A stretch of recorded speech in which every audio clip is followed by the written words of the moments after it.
بسم اللہ الرحمن الرحیم۔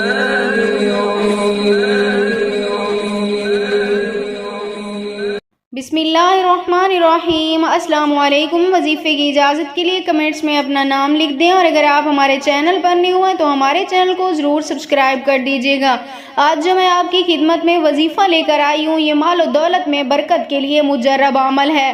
اگر آپ کے گھر میں بھی غربت ہے، بے برکتی ہے، تو آج میں آپ کو بتاؤں گی کہ کون سے عمل کی وجہ سے آپ کے گھر میں بھی مال و دولت آ سکتی ہے، آپ کے گھر میں بھی رزق میں فراخی آ سکتی ہے۔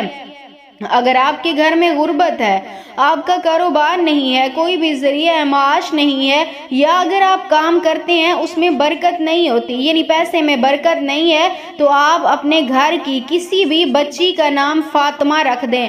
فاطمہ نام رکھنے سے اس گھر میں کبھی بھی غربت نہیں آتی جس گھر کے کسی بھی بچی کا نام یا عورت کا نام فاطمہ ہو، کیونکہ یہ ہمارے پیارے نبی اکرم صلی اللہ علیہ وسلم کی سب سے پیاری اور چھوٹی بیٹی کا نام حضرت فاطمہ رضی اللہ تعالی عنہا تھا۔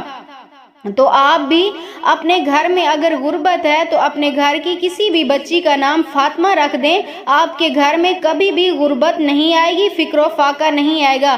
تو میں آپ کو رزق میں برکت کے لیے اب عمل بتا دوں، وہ کیا ہے کہ آپ نے صبح کی نماز کے بعد صرف ایک تسبیح آپ نے یہ پڑھنی ہے، سبحان اللہ والحمد للہ ولا الہ الا اللہ واللہ اکبر۔ یہ بہت ہی خاص تسبیح ہے، اس تسبیح کی برکت سے اللہ پاک تمام جہانوں کو رزق عطا کرتا ہے، تو آپ کو کیوں نہیں آپ اپنا یہ معمول بنا لیں، انشاءاللہ تعالی اللہ پاک آپ کے گھر پر رزق کی برسات کر دیں گے، اللہ پاک آپ کی ہر جائز حاجت کو ضرور پورا فرمائیں گے۔